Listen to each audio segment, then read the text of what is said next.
Good evening. I'd like to call to order the September 8th, 2010 meeting of the Milton School Committee. Please join me in saluting the flag.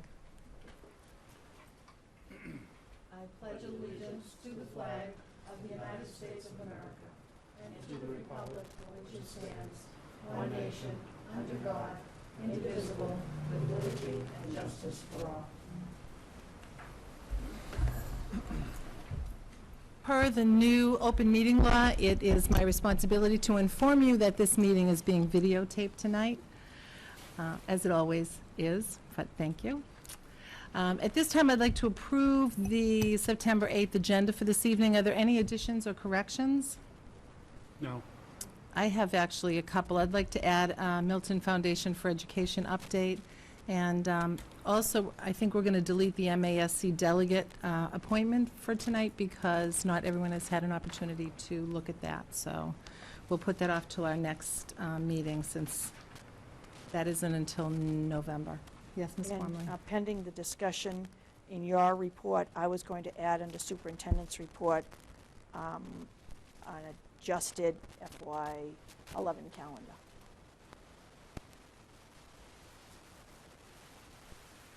Any other additions or deletions? Okay. So then we accept this agenda as revised. Thank you. We have no one for citizen speak tonight.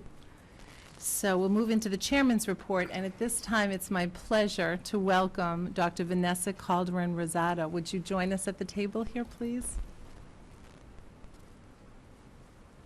Thank you so much for joining us tonight. I'm just going to give a little bit of background about you. On Tuesday, July 17th, 2010, Governor Deval Patrick announced 2 new members to the Board of Education of Elementary and Secondary Education. Dr. Vanessa Calderon-Rosado of Milton was one of those appointees. She has an impressive background in education and has served as a member of the Turnaround Leadership Stakeholder Group of the Blackstone Elementary School in Boston. She taught 3rd grade in her native Puerto Rico after earning her bachelor's degree in elementary education.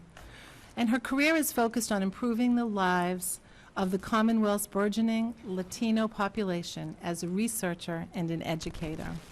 She is a trained gerontologist and earned her PhD from the University of Massachusetts in Boston.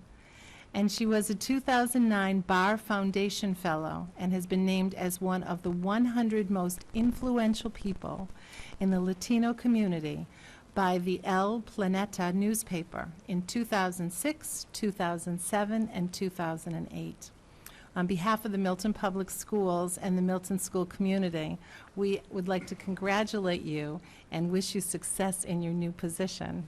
So thank you so much for joining us tonight. And you and I chatted briefly on the phone last week, and I wondered if you could just share some of your thoughts about your responsibilities on the board. Sure. Well, first of all, thank you very much for the invitation tonight. I'm thrilled to be here and excited about the work ahead. As Chairperson Sheridan mentioned, I had been appointed back in July of this year, but I have not had the pleasure yet of participating in any of the board meetings. The first meeting that I will take part of is on September 21st, so in just a couple of weeks. So I'm still very new, and I've spent the last month and a half reading and getting myself acquainted with all the changes that have been happening in the educational system and institutions in the Commonwealth of Massachusetts, as you very well know, with all the education reform that happened this year, the undertaking and approval of the Common Core standards for the Commonwealth of Massachusetts, and the new race to the top dollars that are coming to the Commonwealth. So I'm getting myself really acquainted with all those new developments, and also with obviously the raising of the cap of the charter schools in the Commonwealth of Massachusetts, which and we already have been told to the board, the board's been told that we are going to be pretty much judging over 40 applications for new charter schools across the state. So that being said, as you mentioned, in my background, I have a passion for education. I'm a mother myself, and I'm passionate about the education of my own children. In my career and my work, I work in the city of Boston as the executive director of the largest Latino organization in Boston called Inquilinos Boricuas en Acción, IBA. And among the many things that we do at IBA, we take education as a very important component of our work that span from preschool programs all the way to college and GED programs for young adults. So for me, in terms of what to look ahead as in my work in the board and this appointment, I come with a full understanding that these boards are very hard institutions to break in and to change. So I come with an understanding of that challenge. However, I also come with a lot of energy, hoping to represent not only the Latino community, but also kind of bring a community perspective. After my appointment, some people were saying, well, what kind of expertise Dr. Calderon Rosado has in education in terms of, curriculum development or standards. And to those comments, I say, yeah, it's true. I don't have much expertise in that area. However, I have been working in the community and through my in my career in different aspects of my work. With communities, I understand where students are, parents are, and districts are, because in my work, I've been working closely with the Boston Public Schools, and more specifically with the Blackstone School and one of the state turnaround schools. So I hope, my wish is that I will be able to represent the communities, have special interests and concerns around the achievement gap, and how children, specifically children of color and Latino children, are still lagging behind. What are the things that we can do? We know what the solution to these problems are. Why are we not solving them? And a lot of it has to do with resources and other things. So I am concerned about achievement gap. I'm also concerned about, and that includes children that are learning English, of course. I'm also concerned about the dropout rate and what are the things that also can be done about those issues. And more importantly and recently, I have a lot of questions, which I'm sure you do probably have some or similar questions around the implementation of the new Common Core standards. What kind of impact the new standards will have in school districts across the Commonwealth, and also in the lives of children and families and teachers in the classroom. So those are the kind of things that are of interest to me as I come and become a new and active member of the Board of Education. And obviously we'll love to hear voices so I can represent those voices in the board as well. Thank you. We did, when we spoke on the phone, we talked about the Common Core standards, and I invited her to come back in a few months when you feel like you have more information maybe to share with us, because that's something that we've voiced an interest in hearing more about here on this board. So I think that would be really helpful to continue that relationship and shared information. Sure. I'm very eager to learn myself all about it. I think everyone is. Yes. This is fairly new, obviously, That's right. for everyone, so it'll be a very interesting process for the Commonwealth. Any comments, Mrs. Kelly? Congratulations on your appointment. Thank you. I was wondering, in relationship to the whole Common Core and standards, could you give us just your opinion right now on where Massachusetts standards are and the MCAS testing? What your opinion of the MCAS testing is? Well, when MCAS started 10 years ago, there was a lot of resistance to that. I think change is always hard, and adjustment to change is hard. I believe the MCAS have clearly established a set of standards and a set of measurements for us to keep track of where our students are, and so as we know, Massachusetts sits on top in that sense, so something to be very proud of. I have been studying the common standards based on the previous MCAS standards, and honestly, the difference is almost none. And in the areas in English, and I have to learn a bit more about that, but in the areas of English that I have been looking at, that there's some differences. I'm still not sure if the Common Core standards really fare less or below the MCAS. I think they're really much up to par. But I still recognize that I have a lot more to learn about it. In many ways, I am glad that the appointment happened after because I would have had very little time to really get myself appointed. In other sense, well, I do have a chance to weigh in. But I'm sure I will have a chance to weigh in as I get more familiar with the standards, and especially how it will be implemented. It's a reality now. It's a reality that now we all have to live with. So how is that going to be implemented in the classroom is what is more important at this moment for me. But honestly, I believe they're quite comparable from what I have been seeing thus far. Mr. Kubian? Congratulations. It's always nice to have someone from the community at such a high level so that we have someone's ear.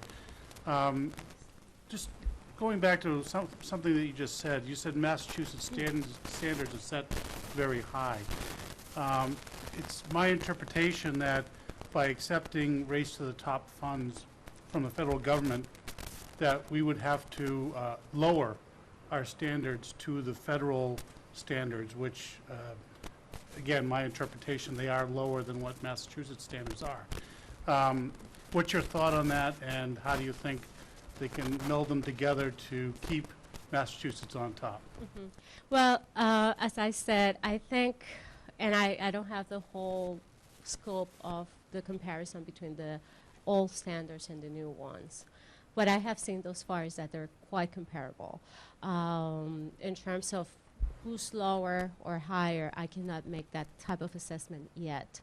But I do believe that, yes, of course, a lot of effort went in adopting the Common Core standards, almost as a way to be able to access the Race to the Top funds. However,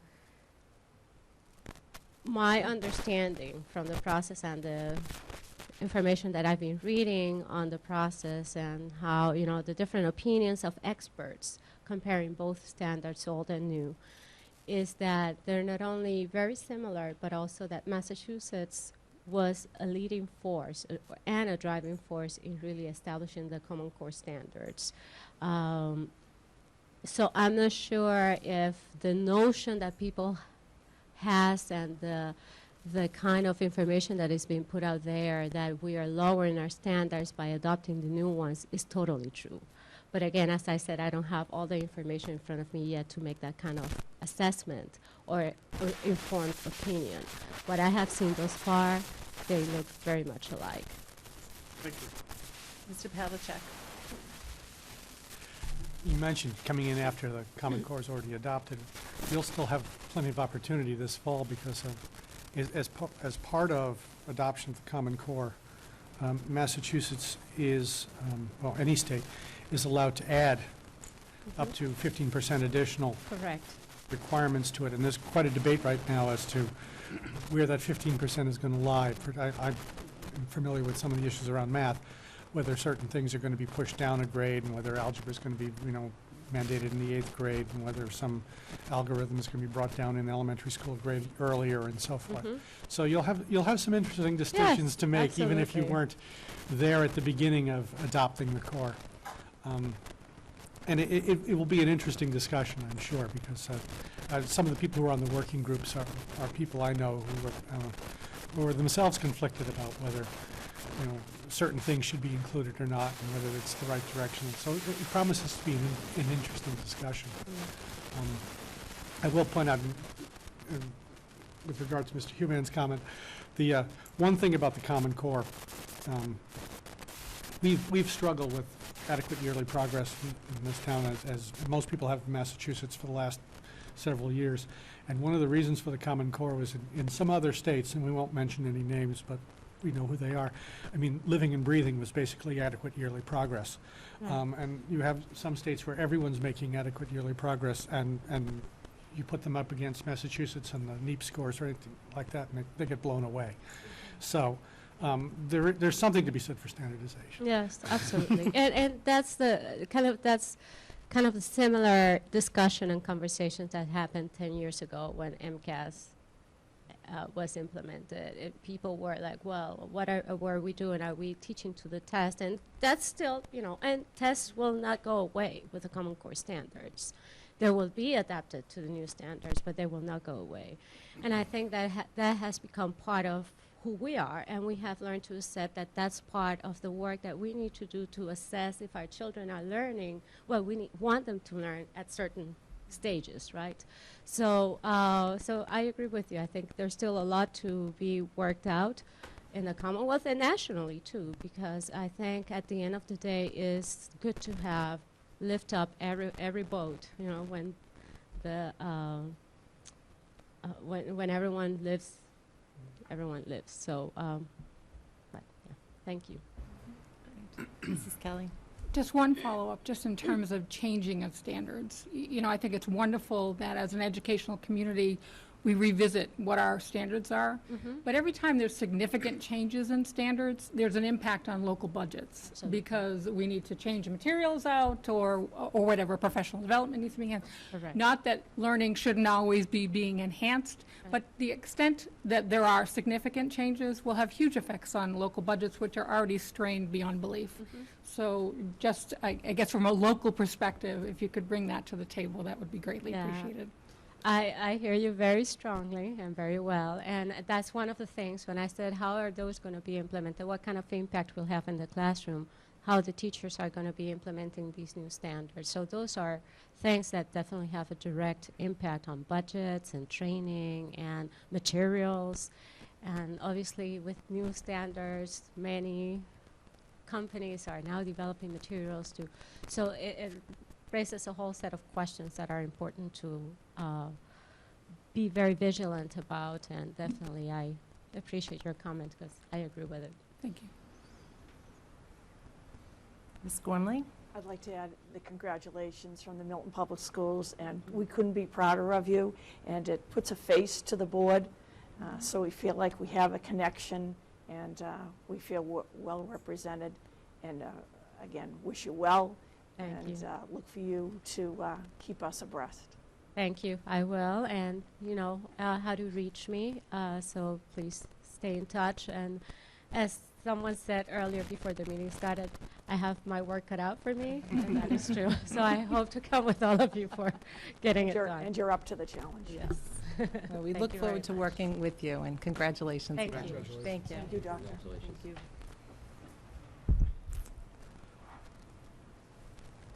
And at this time, I would like to invite, actually, Mr. Pavlicek to go over to the other table to be joined by Margaret Gibbons.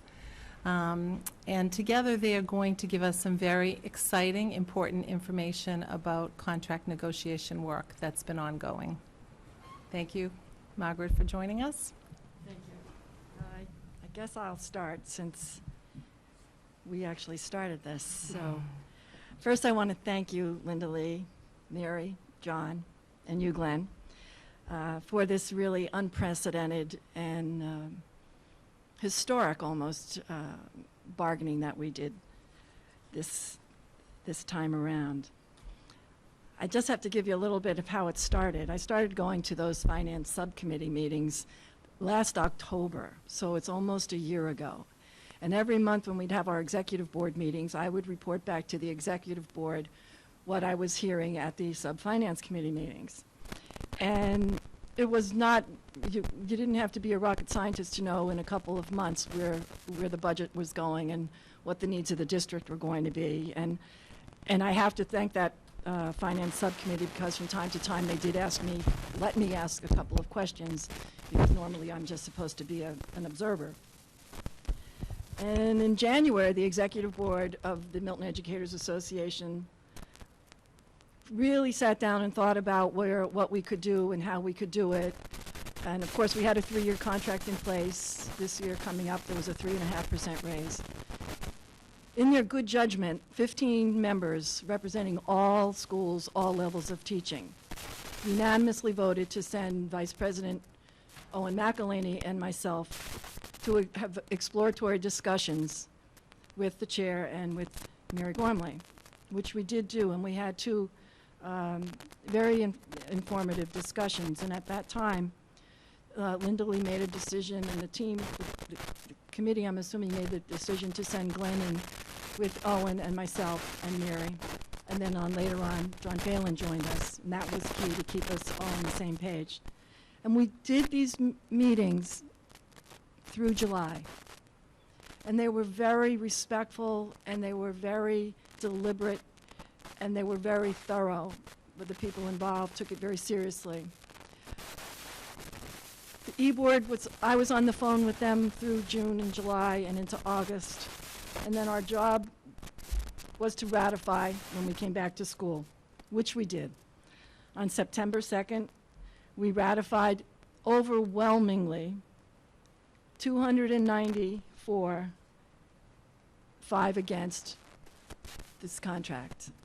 That speaks volumes. There were 4 schools who voted unanimously for this contract: Pierce, Glover, Collycott, and Cunningham. I just can't tell you how outstanding the executive board was in helping to craft how the momentum was going, and ideas and suggestions and encouragement to keep the process along. There were times both of us, I felt, were maybe ready to leave the room. The key elements, though, besides the economic status and the unsettled future of the economy, the key elements that really drove this was the outstanding labor relations with this administration and this school committee, the amazing support of this community, not just in overrides in the past, but in their day-to-day support. I see parents all the time. You could go to any building and see parents supporting teachers, supporting the educational process in school.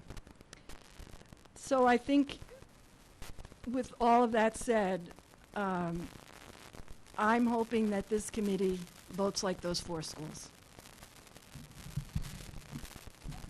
Thank you, Margaret.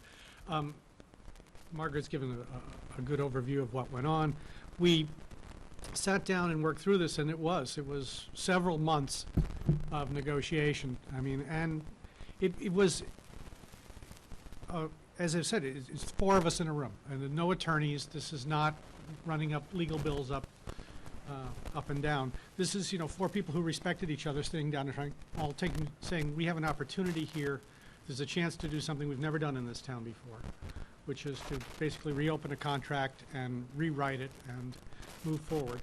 And to be honest, I'm sure no one wanted to be the one who walked away from the table. And I think that was what really drove it through the hardest times, when we're trying to figure out how to craft an agreement that we believe the school committee could accept, and that we believe that the teachers could accept. And they did. And they did. And the school committee authorized the tentative agreement. Tonight we're here to ratify it on our behalf. It has to be ratified in open session, any contract with the teachers, so that's basically the last step in it. And so what we want to do tonight is just give a little history here of what we did and walk through what exactly the agreement is.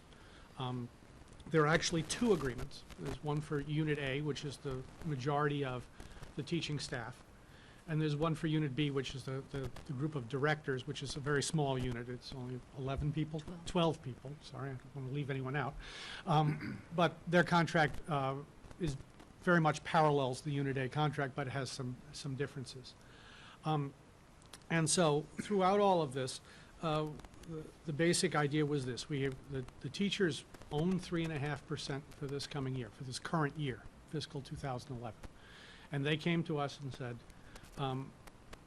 we believe that a 3-year deal would be in our best interest. It brings some stability to the system. We don't have to worry about what's going on with labor negotiations in the spring. As everyone looked at it, labor negotiations coming in the upcoming year are not going to be pleasant in any community. And if we could find a way to mitigate that, it's a good deal to make. And they were willing to give up part of the 3.5% raise to do it. So, yep. Through all our negotiations, and Glenn is absolutely correct to say that they were always respectful and they were always trying to move forward. What the MEA brought were guiding principles to guide us through, and they were very clear. The executive board gave me basically marching orders: protect people close to retirement. There had to be an enhancement for everybody. I mean, they were very, and those were the things I kept bringing out with Owen and saying, okay, these things line up with our guiding principles. It wasn't that we went in without plans or we were just shooting from the hip. We used and we focused on just a few specific items because we weren't opening a full contract. And that was something that teachers were very keenly aware of. They knew if talks disappeared, their contract was still in place. That was never going to be problematic for them. So this is something that it's a very sensitive local decision to do. And it's not a one-shoe-fits-all community piece. So I've said it to Matt earlier tonight. I said, the moon, the stars all lined up just so, this one time. And it may never line up again for 50 years, but right now, in this climate, with these people, these good people around this table and the good people of the executive board, this came out to be good for all, both sides, the community, the kids, and that's what it's all about. So,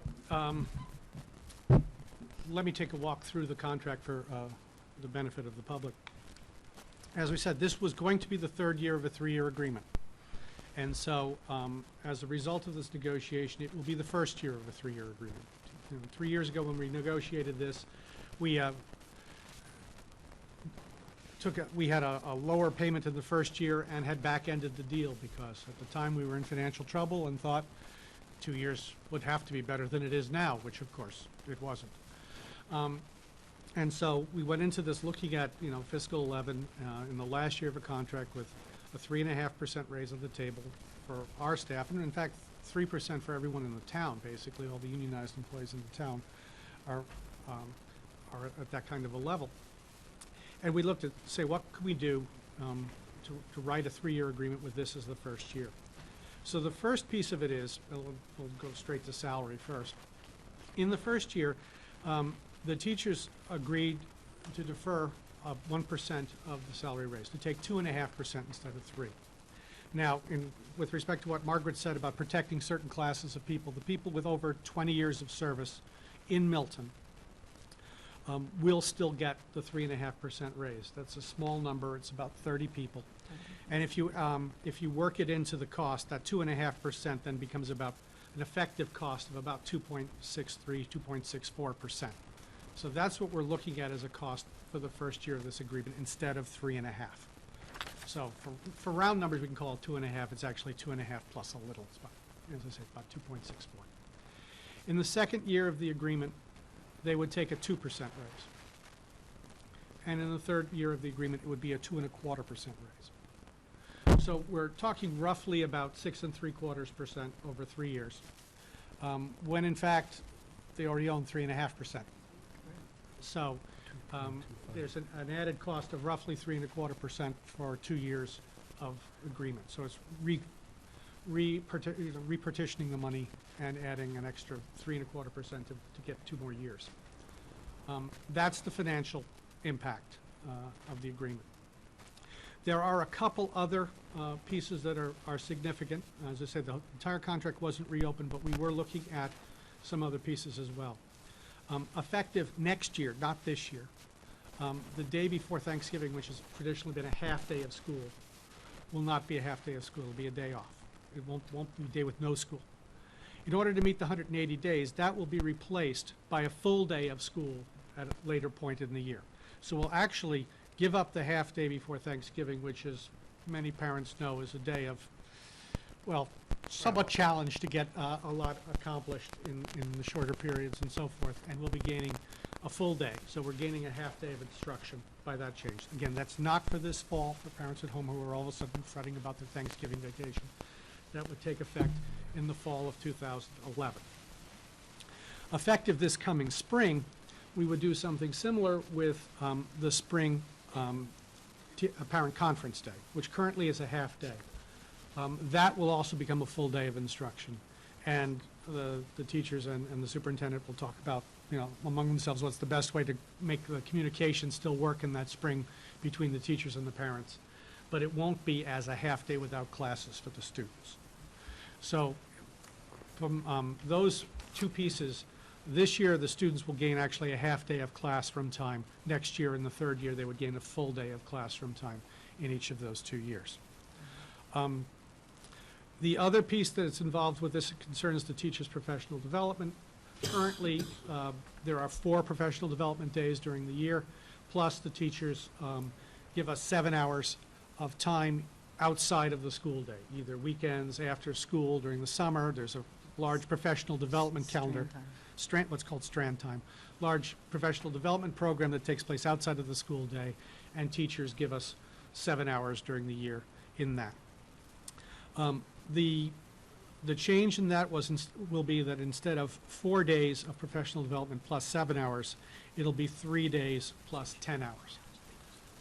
So in fact, one of those professional development days will allow us to pick up that extra day of instruction from the Thanksgiving half day that's going to have to be rescheduled later without actually extending the end of the school year any further than it is already. So it gives us that flexibility there. So that is the deal as far as Unit A goes. That's all there is to it. Again, it was a very limited discussion about what sort of things we could do to extend this contract for 2 years. It really is more an extension than a renegotiation, because we really didn't go in and put everything on the table and say, we're going to look at every line of every article in the contract, because that just wasn't going to work. I mean, that's wasn't the format that was going to get us anywhere. And even then, as we said, it took a number of months. This was not an easy thing to put together to the satisfaction of everyone. But we believe we've come up with something that does that. The school committee has heard this all before. This is stuff we have discussed as we went along through the executive session. So there's no news here to the school committee, but it is news to the community and anyone who is watching it. So I would, Madam Chair, like to move that the school committee ratify the Unit A agreement and authorize the chair to sign it on our behalf. Do we have a second? Second. Okay, thank you. We'll open this up for discussion.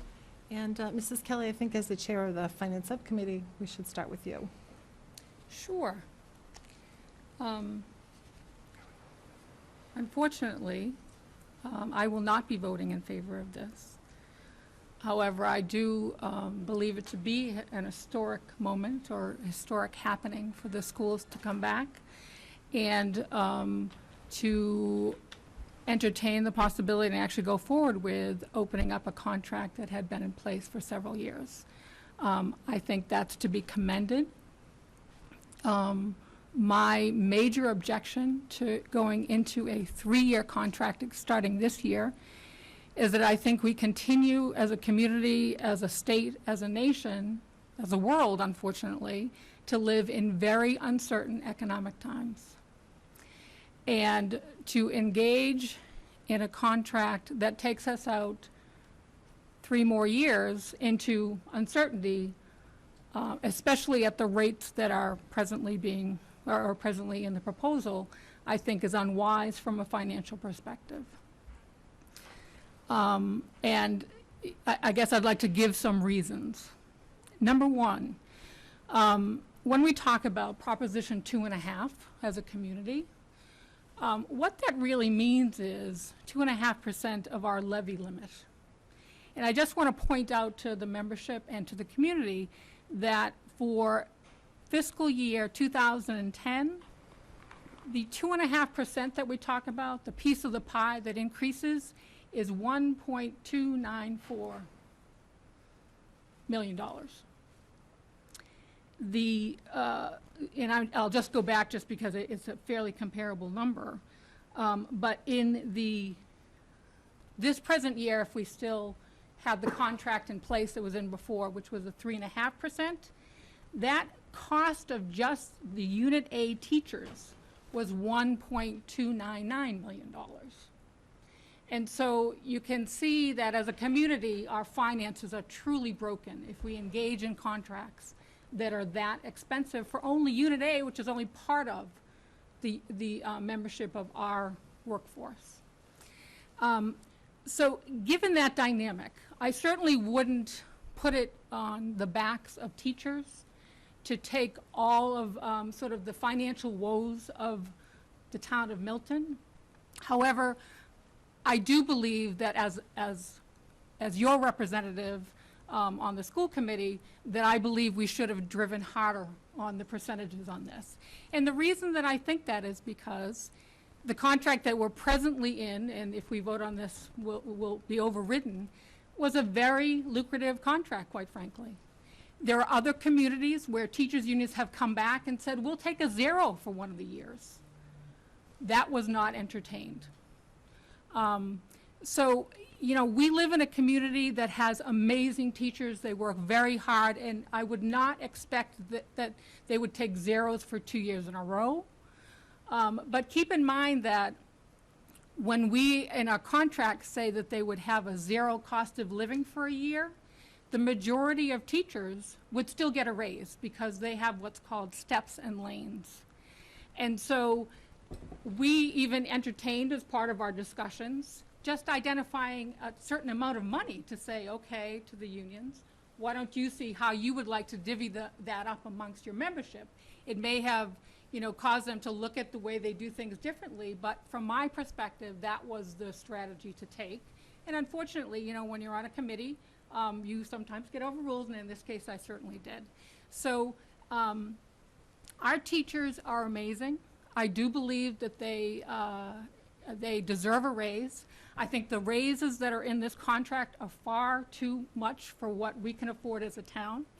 I believe it should have been a 2-year contract. I believe that our teachers have a very lucrative health insurance package that, compared to many, many, many other communities, is far better than anything else that's out there. They are able to teach in these amazing new buildings that have been a community effort, as well as some amazing donations from the Copeland Foundations and others. So I think the environment that our school teachers work in is amazing, and I would have hoped that we could have done better in terms of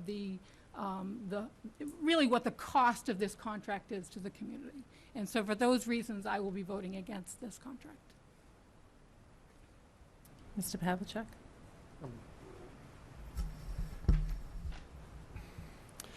I think one of the things to take into account here is we have a relationship with our teachers that many communities would really die to have. We have a very good working relationship. When something comes up where we have a problem in the schools, we can say to the MEA, you know, there's an issue here, let's sit down and talk about it. And when they have an issue, they can come to us with the same ideas. And the answer is not the automatic no that it is in a lot of communities. We've built a lot of trust over the years. They have a lot of faith in our administration as a group, and we have a good working relationship with them. To go, frankly, there was no way a 2-year contract was going to be settled, because the issue was, from their perspective, they were giving up money, but they were looking for some stability. And they define stability as 2 additional years. And I think it's a reasonable notion of stability in terms of doing something unprecedented like reopening a contract. And to basically say, you know, well, we'll just spread the 1 year over 3 or something like this, just wasn't going to get us anywhere. And my worry, and I think a worry of some others, is that once you get into a position where you get into negotiation, I've been in situations where I've worked without contracts for 2 years, 3 years at a time while you're in negotiation.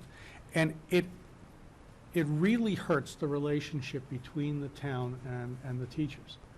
And it's a relationship that, money can't buy, is what we have right now. We have, as I say, a very good working relationship with our staff. And if you lose it, it doesn't come back easily. It takes a long time to come back, to gain that trust back once you've lost it. And so I think a lot of what we were doing at the table was trying to find a way to maintain that respect and that relationship between the teachers and the administration, because, as I say, once that's gone, it's gone for a long time. It's very hard to get back. And 2.25% raises, I've been involved with Milton Finance for 10 years between here and the warrant committee. Those are low water marks in Milton, as far as I can tell, for the last decade. And so, I'm satisfied that this is a good 3-year agreement for us to be signing. I should mention, I didn't when I was at the table, and I should. Under Chapter 70, the selectmen have the authority to have a voice in this, to name a representative to the committee. Town Administrator Kevin Myrn was involved in our executive session meetings when we were talking about the contract. The selectmen are having a meeting conflicting with us tonight, so even though they were invited to attend tonight, they're unable to send a representative. But had they been able to, there would be a seventh vote on this at the table. Their representative would be entitled to vote on the ratification of this agreement by law. But I didn't want to let it slip that no one is here from the selectmen. They were invited. They have been, through their representative, involved in this through the whole way. And, not to put words in his mouth, but, Kevin Murr did express some enthusiasm for this agreement. So I think, I think it's as I say, I think it's a good agreement. I think it preserves a lot of what we want to preserve in Milton. And as I say, 2 and 2.25% are low watermarks in recent history for this town, and I'm satisfied that it's a step in the right direction. Thank you, Glenn. Ms. Bagley-Jones? Mary and Glenn, you both bring up really good points, and I see a lot of value on both sides. I do think the town has been asking teachers to make a sacrifice, and I feel like this was a sacrifice. They owned 3.5% for this year. They owned it. We had, some of you around this table had agreed to that a couple years ago. They owned the 3.5%, so for them to give that much, to me, really says something about the teachers and the teachers union, and that it was almost 100% is really remarkable. It is a tough economic time. I know that we don't know what will happen in the future, but given that we're going to have to pay them the 3.5% this year, to not have to do that this year is great. And I'm just wondering if we know off the top of our heads, Matt, how much money do we save this year by having 3.5, or the next fiscal year, 3.5%, 2.5% versus 3.5%? We're in the next fiscal year now, so the savings would be, the budgeted savings would be $181,000. Okay, so that's a fairly substantial savings for us to get. So I guess I would vote in favor of this, even though I do appreciate Ms. Kelly's points. I would like to say about the steps and lanes, Mary will probably always disagree about this because I do value steps and lanes as an educator myself. The more education a teacher gets, the better job he or she does. The longer a good teacher stays in Milton, the better it is for our kids. We live next door to Boston, which pays very, very well. We need to keep and recruit really quality teachers. I want our kids' teachers to get education as they continue in this profession. So even though, yes, they would get salary raises, they would get steps and lane raises, we get something out of that. It's not just a gift in their pocket. We actually earn something from that in terms of their education, and they're staying in the town of Milton and doing a good job for our kids. So I think that's another reason why I would vote in favor of this. I do think it was a sacrifice for the teachers. I hope others follow suit. I feel like to break under the 3% is a pretty positive thing in this town, and I hope others will follow suit on that. But we're the school committee, so we'll just focus on the teachers. But I will vote in favor of this. Thank you. Anyone else wish to speak to this? I would just like to add, go ahead, Ms. Kelly, I'm sorry. I'll after you Nope. speak. Go ahead. You want me to go? Okay. One thing I forgot to mention was we are in extraordinary financial times. And quite frankly, if there was ever an opportunity for us to readjust a little bit the overall ongoing, year-over-year costs of our contracts, this would be it. And in that we're engaging in a 3-year contract, we basically give up that right. We wouldn't have to require an extraordinary event for the teachers to come back to the table. Additionally, I do believe negotiating a contract is an important part of our job. Not just the financial aspect of it, but all of the other underlying points that a contract talks about.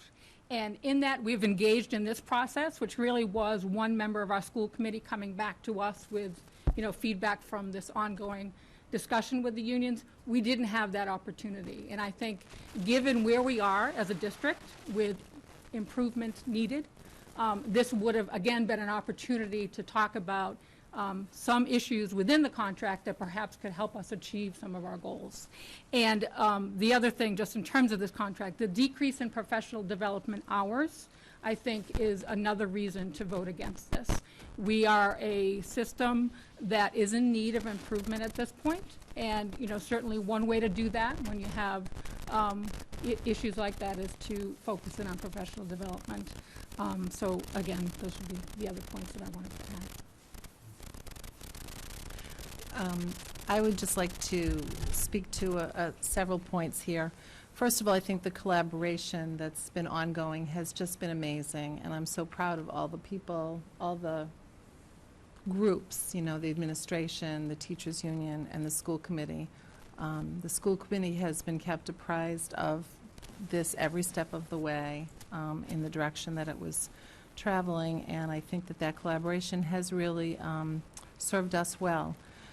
I think that this speaks to the commitment that we have to the town, that the teachers have to the children and to the town. I think this is good, not only for the schools, but it's good for the town. Mrs. Kelly, you spoke about the opportunity for the teachers to be able to work in these beautiful buildings. Well, many of those teachers were here 10 years ago and before, when these buildings were falling down around them, and they're still here, and we're really grateful that they're here. And they're doing a fabulous job, and when we talk about the professional development, I think it would be really interesting to have an actual, if there were a way for us to figure this out of how many hours teachers do perform or do spend in their professional development in a year, because I think you would be shocked to find how many teachers do far more than the required hours of professional development. So to say that, a cutback in the professional development, it also leads to an increased time of teaching and learning. So there's an additional time of teaching and learning in this new contract, which, again, speaks to our work that we're doing on trying to solve the achievement gap. And also, when we look at the breakout, so they're giving up, if those are the words we want to use, or we could say delaying their 1% raise for 1 year, which means next year, in our most challenging year, everything has shown us that next year is going to be the most challenging year, that the teachers are only getting an additional 1%. If we say they're delaying that 1% from this year, then they're only getting an additional 1%.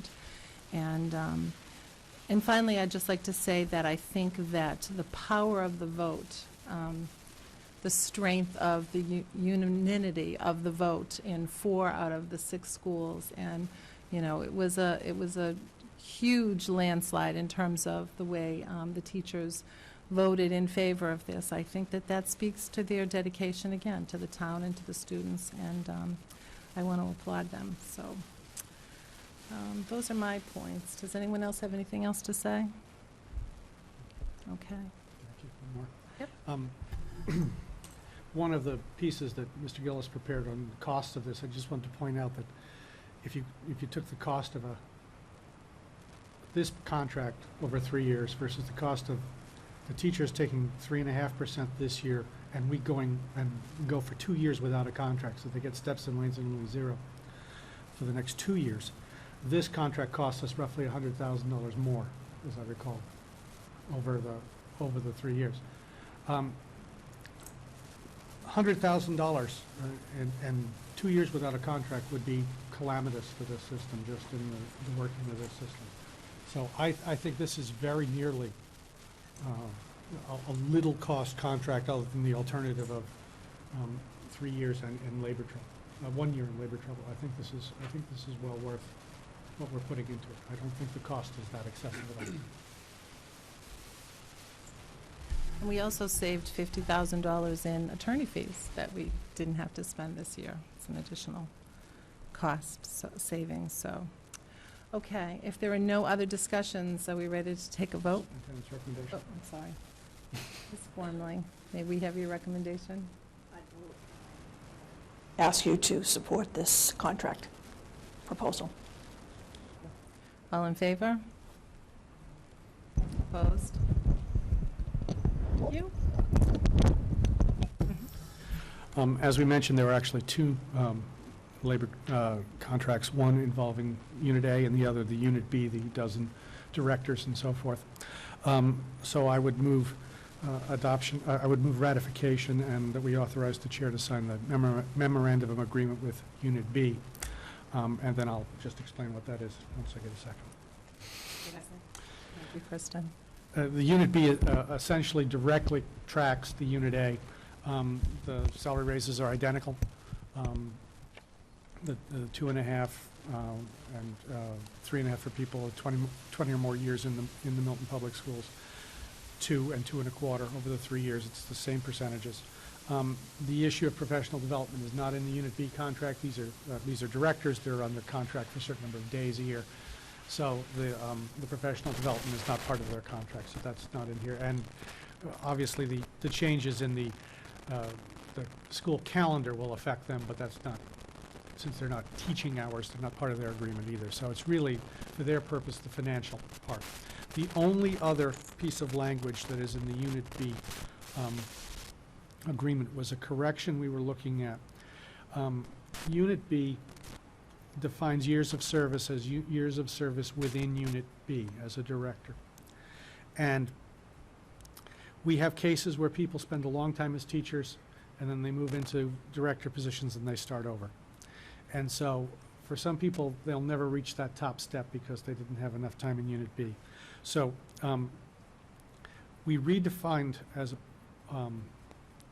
one term, the only other term of this agreement, that the so-called Step 20 in Unit B, which is generally is 20 years in the director position in Milton, would be 20 years in the director position in Milton or 30 years in Milton would get you to Unit B. So someone who had come in and spent 15 years as a teacher and then spent 15 more years as a director would actually rise to Step 20, because by virtue of having 30 years in the system, and move up to Step 20. That's the only adjustment, other than the salary adjustment, that is in the Unit B agreement. And that, if, as I say, you're talking with a small cadre of people, 12 to begin with, and this, I believe, only affects possibly one person. Is there any discussion about the vote? Mrs. Kelly? Just, has this been costed out? I can't tell from the data here whether The Unit B, Unit B. do you have that cost, Matt? Yeah, the Unit B cost for FY11, the increase would be 12,000, or the savings rather, would be $12,146. Have we projected out, though? Yes, but we did, in fiscal 12, the difference comparing to a 0% on the steps and lanes would be about $25,000. And if there was another 0% in fiscal 13, the difference would be $54,000, but those are loose hypotheticals. You know, the only hard number is really fiscal 11 because the budget's been set and what we're working with. And then you're dealing with hypotheticals for 12 and 13. The further out you go, the softer number or estimate that comes. And if I might clarify, when Mr. Gillis refers to hypotheticals, what he's talking about is when he figures out these numbers for the public to know, he's taking actual names and salaries. So having worked with him, he doesn't project out 2 years because he's saying to me, are they going to be the same number of people? Are they going to be on the same steps? So that's why when we do these figures, he actually does the numbers around actual people and salaries. Right, there's no, I don't guess what the turnover is going to be, but each and every year there always is some turnover. Any other discussion or questions? Mr. Huban? The last article that was being changed, going to 30 years in the system, you said it was for basically one person. Do you know how much of a change, dollar change that is? Yeah, it'd probably be less than $1,500 to move the person up another step. Thank you. Any other comments or questions? So ready to take, Ms. Gormley, could we have your recommendation, please? I would recommend that you vote yes to this proposal. Thank you. All in favor? Opposed? Thank you very much. And that concludes my chairman's report. Ms. Gormley, could we hear from you, please? Thank you, Chairman Sheridan. We had a outstanding opening to the school year. 4,000 children, our kindergartners, began this year. This week, our full-day kindergarten, 310, and 10 or 11 children in our half-day program, where I have an updated enrollment chart for the school committee tonight. We're watching our numbers. We're still registering new children as we speak today. And we'll continue to give you those updated enrollment sheets at every meeting and periodically during our meetings. We have had some bus issues. And I want to speak to the parents in the community, parents and guardians, and thank them for staying with us. Mr. Gillis rode a bus today home. Bill, he was at all of the schools. John Phelan and I have been at the schools and watching the entrances and the dismissals, and we're making a change tomorrow, working closely with the bus company. So to all of those parents and guardians out there, again, stay with us. We're going to work out all of these issues. We have a new piece of software, and that provided some challenges in the bus routes. But we're working, the bus company sent staff to the school today. Mr. Gillis, Mr. Phelan, and I have spent a tremendous amount of time, and again, give us tomorrow and Friday, and we believe that we'll be able to solve all of the issues. And to Mr. Gillis and Mr. Phelan's credit, we're returning every call, and we understand these priorities. But the beginning of school was a very positive opening. We had 2 professional development days for our teachers. Speaking to Mr. Phelan, implemented a very clever and creative programming and budget idea. We have responsibilities to present to all of our teachers the new bullying law, talk to our teachers about harassment, issues around having a harassment-free environment, around student records, and we usually go out with our attorney to every school. We use valuable principal after school time. Mr. Phelan implemented a new program this year where we brought all of our employees in, our custodians, our lunch aides, everyone, our administrative assistants, and again, it built community. And Alan Cron, who's worked with a committee of teachers for the last year and a half, we're ahead of the curve. Our attorneys say of all of the districts they work with on the anti-bullying policy that you passed and the professional development we have planned. And so all of our staff is educated around all of their rights and their responsibilities, working with our most precious gifts, your children in the community. So again, we're off and running, and the enrollment looks outstanding, and we'll continue to give you those sheets. I've sent out email blasts. I want to just reiterate to the community and ask them, if they did not get my weekend email blast, to go on to our website. We had a very police officer, Cherry, contacted me from the Milton Police, and we work collaboratively with the Milton Police, and it would have been hard over the weekend to say no to them. So John Phelan and Bob Patterson worked over the weekend with me, and we got out that the Milton Police are sponsoring Life is Good Honors 9/11 Day of Services and Remembrance at a 2010 festival that's going to happen this Saturday up in the Blue Hills. And so the Milton Police Department took it upon themselves. They're putting together packets to send to our troops in Afghanistan, and they've actually tailored their requests for each grade level. And so working with the Canton and the Milton Police and the school systems, this is on the web. Again, there's Saturday, they can drop off the items or at the police or fire department in Milton. And so, again, the Milton Police reached out to us, and we appreciate them including our children. And I received some very, very moving emails from our principals and several parents that this hit home with them. And if there's some way that they can support our troops and our young men and women, that they appreciated being involved in this opportunity. So I'd ask you to look online for that. Very exciting initiative that we'll talk to during Finance Subcommittee, working with Finance Subcommittee and Mr. Gillis. You can now go online for everything from lunch to your athletic fees, but we'll talk to that later in the meeting. That's been a long time coming. Unbelievable initiative, really working to facilitate the families and guardians in of our children. I want to speak to another exciting initiative. 3 years ago, the Monarch Foundation, in the name of a young man who was killed in an automobile accident, and he went through the Milton Public Schools. His mother and father reached out to us, and they've started a foundation in his name. And we were the recipients of the first year.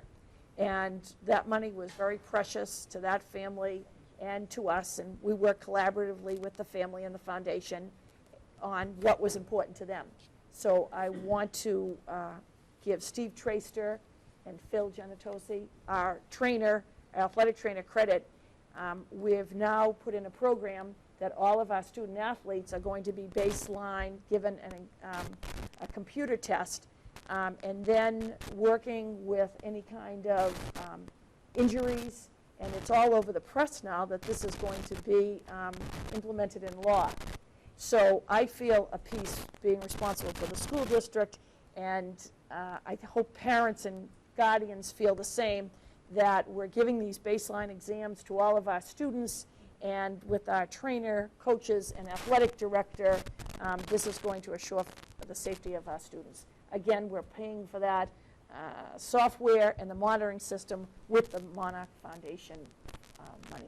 So that is a really good news story, and that's just recently been implemented this year. A parent wrote to me after my email blast and said, lots happening at Milton High School. Briefly, last year we had a teacher step up, Nick Fitzgerald, an English teacher, and we had a young substitute who had just graduated from Harvard Law School. And talking to the economy, practice in that field is that this young man was hired by a Boston law firm, but told that he was on hold for 6 months. Well, weren't we fortunate that he was a teacher in his former life before he graduated from Harvard Law School, and he came to sub with us. So Phil Tedesco and Nick Fitzgerald started a debate club here at Milton High School. They jumped right into state competitions. They actually placed a few times. They thought that they would just be putting their foot in the water, and there's a lot of enthusiasm about this debate team at Milton High School. We're going to, again, not one of my successes, but you're all aware that we pay a fee at Milton High School to belong to a club and activity, and at Pierce Middle School there are fees. Fee-based, we're going to implement a debate club at Pierce Middle School, and Nick Fitzgerald thinks that that will get the enthusiasm up, and we won't need a little van, we're going to need a big van. There'll be so many students competing. Simultaneously, one of my personal goals, the Milton Public School children, has had to be involved in a mock trial. And so we're going to pilot a mock trial program at Milton High School, and so you can look for the details on that. And one more bit of exciting news. We have, to what Mrs. Kelly said, a lot of gifted teachers in the Milton Public Schools, coaches, and individuals who give of themselves in these extracurricular. Well, Gary Good, music teacher at Milton High School and band director, you now are the proud school committee of a marching band. So Miss Sheridan wanted me to march them in here tonight, but they were practicing and had issues, but you will get to see them, and they will be at every football game. Steve Traster has, and the coaches have bent over backwards. Our first football game is this Saturday night, and our marching band, Milton High School marching band, we waited a long time for a marching band, and so we're looking for funding, but that's another issue, and they've jumped right into it. So lots of enthusiasm, and we all understand when high school students are engaged in athletics and extracurricular activity, and they're here from 6 and 7 in the morning until 6 and 7 at night. This is an amazing American high school. Mr. Cohane spoke to Milton High School's outstanding programming before the meeting tonight, and we are very, very proud. MCAS. Yesterday, the statewide MCAS results were made public. I've worked with the school committee, sending you emails. We've been asked by the commissioner to embargo the local results until next Tuesday. They pushed up the date until next Tuesday. I have a presentation ready over the weekend to send to the school committee, and then on the 22nd, we will be giving you an AYP MCAS presentation, and we plan at the next 4 meetings to make MCAS and AYP presentations to give you all of our data, to share with you what are our successes, our students' successes, and our areas of challenge. So again, we're looking at our next meeting, September 22nd. Also working on this contract and our MCAS results, the school committee has indulged me. I have my self-evaluation and my goals, and those two will be at the September 22nd. We were going to roll out my goals, but then my self-reflection afterwards. So speaking with Ms. Sheridan, I'll send you both of those within the next week. And on the 22nd, with the new open meeting law, you'll react to those, and we'll work into my evaluation. Reminder for the community circle, Sunday, October 3rd, Celebrate Milton. Celebrate Milton is going to move back here to outside Milton High School, and rain or shine, that's the day, and if it's raining, we'll go over to Cunningham Collycott as they did last year. So wonderful partners, Celebrate Milton. It's an unbelievable, it's probably the highlight of the community experiences that happen in Milton. We can report now, or perhaps it's better during Finance Subcommittee. Mr. Gillis and the committee has been working tirelessly on the camera security system. Unbelievable job. Again, to my email blast last spring I put out, would any parents have expertise in that area? And I have to tell you, today, everyone was saying, we have an unbelievable community of parents and guardians. 2 parents stepped forward who had expertise, and they have served as consultants to Matt Gillis. The other day I asked for parents interested in helping with the mock trial. 15 parents with backgrounds in law and their own personal experience serving on mock trials stepped forward. I have to tell you a funny story. I asked for somebody to help with the debate, but I think when I told them it was 8 Saturdays competing, I scared them off. So we, again, the response is unbelievable, and we'll give you an update on the cameras and security system. Mrs. Kelly, it was very timely tonight with our citizen speaking to being on the board, had asked about the new standards, the Common Core standards, and what I've done is taken the best piece that we've received from the state, which in math and English gives the percentages of what they're estimating the differences are. They rank every question, the percentage of questions that are close, that are nearly close, that aren't close at all. And so this is an excellent, we're going to be giving you updates as we're going through the data, but this is an excellent piece for you to get a real flavor of the comparison from the Massachusetts frameworks and the new Common Core standards. So that piece has come from the state, and I'll keep you abreast on that. I wanted to hand out tonight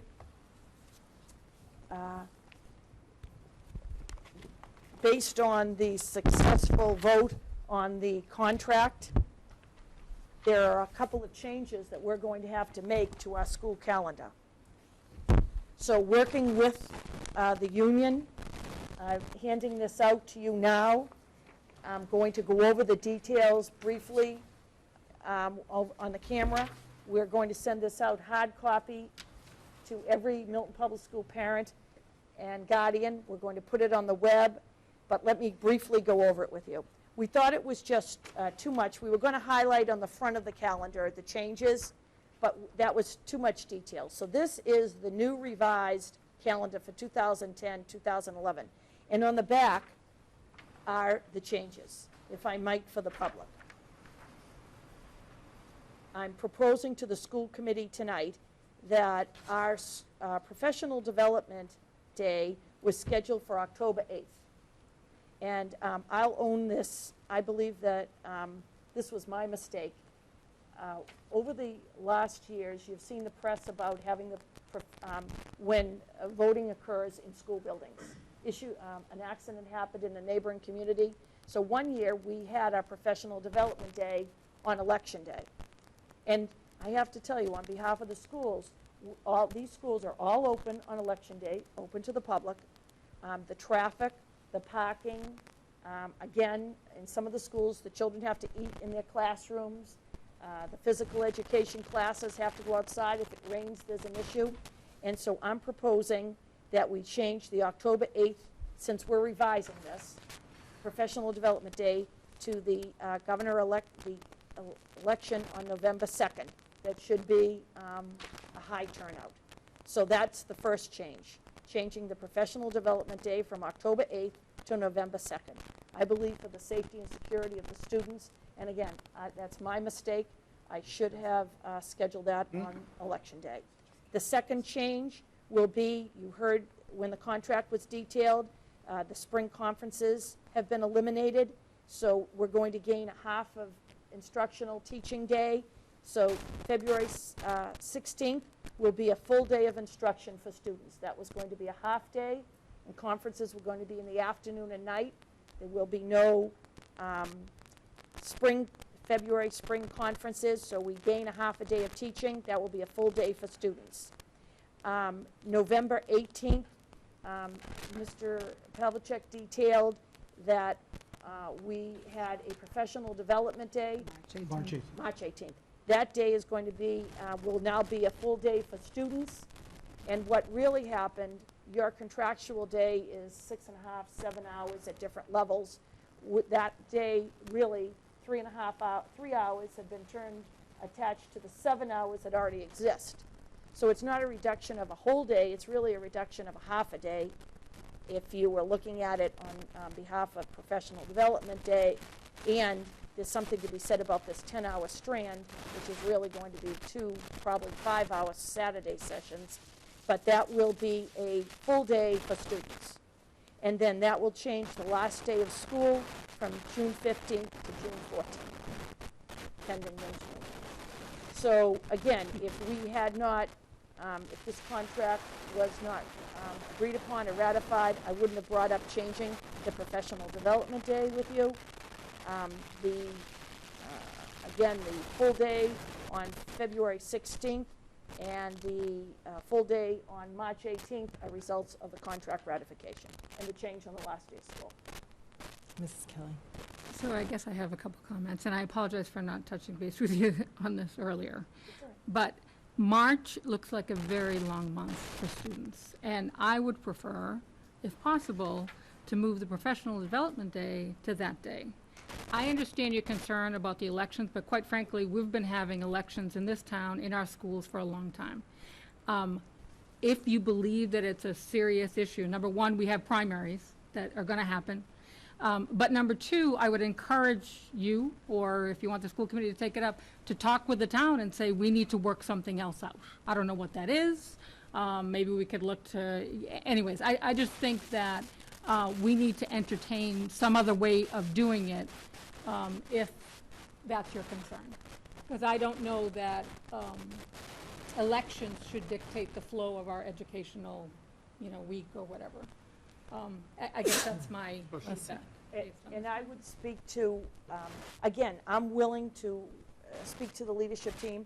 I will say that educationally, if all things were equal, the value of a professional development day in the fall is more beneficial than March. In March, we're really doing it because it's a long month.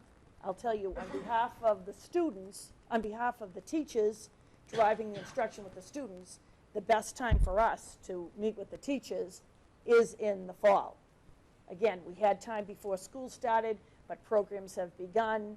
Again, we said looking at the standards. So to your point, you're really referring to it's a long month.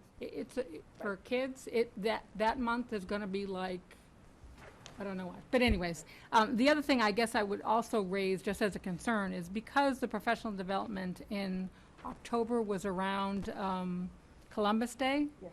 I just fear that perhaps people have already made plans. I don't know, but maybe they have, 4-day getaways.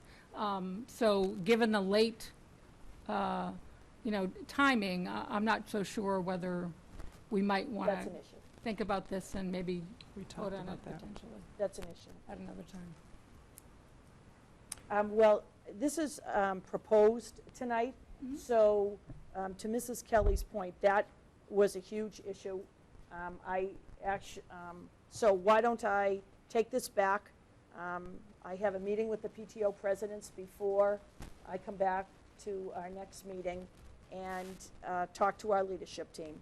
And if any other school committee members have any feedback, we'll be, and to Mrs. Kelly's point, we didn't do away with the half-day before Thanksgiving for just that point, Mr. Pavlicek, because parents may have made plans. So I understand. For parents, for teachers, they're going to work one way or the other. But for parents, so I'll table this to the next meeting. Well, let's see if there's any other discussion Good. first before we do that. No, Ms. absolutely. Bagley-Jones? Mary, as I said before, I'm going to just say it again. I am concerned with no spring conference, and I know you're going to try to come up with an alternative plan, but I think it's a mistake. I agreed to it, I voted for it, but I think it's a mistake when we're trying to get parent involvement as much as we can to cancel conferences with parents. So I'm really eager to hear about a creative plan for teachers to have an opportunity, or parents to have an opportunity to talk to teachers in the spring that's in an organized kind of manner that isn't up to the parent to try to chase down the And teacher. to Mrs., to Kristen Bagley-Jones's point, who, I'll have to give credit where credit is due, who drove me on that email blast and communication. We're going to set up a subcommittee of teachers and administrators, and again, to better utilize, because the feedback comes back about Edline, and there are a lot of different ways to communicate with parents and guardians. And to sit down with parents, to educators, and talk about how they're communicating with parents and how to effectively communicate with parents, and the use of Edline, and we heard you loud and clear about me. Thank you. Mr. Pavlicek? I have one, excuse me, I have one concern about putting the decision on the fall teacher conference off to our next meeting, is that October 8th is close to us now. On September 22nd, it's going to be almost too late to do anything about an October 8th date. I think one way or the other, we probably have to settle this tonight for purposes of, if we're going to change the calendar as early as October 8th, that's a decision I don't think can wait any further than tonight. I think the 22nd is just, you're only, at that point, 2 weeks. I mean, it's not really fair to anyone to making a change at that point. And to the contract, Mr. Pavlicek, next year, what we'd do is we have 2 professional development days before school starts, and 1 in the fall and 1 in February. We would go to 1 day before school started next year, so this isn't going to be an issue for next year.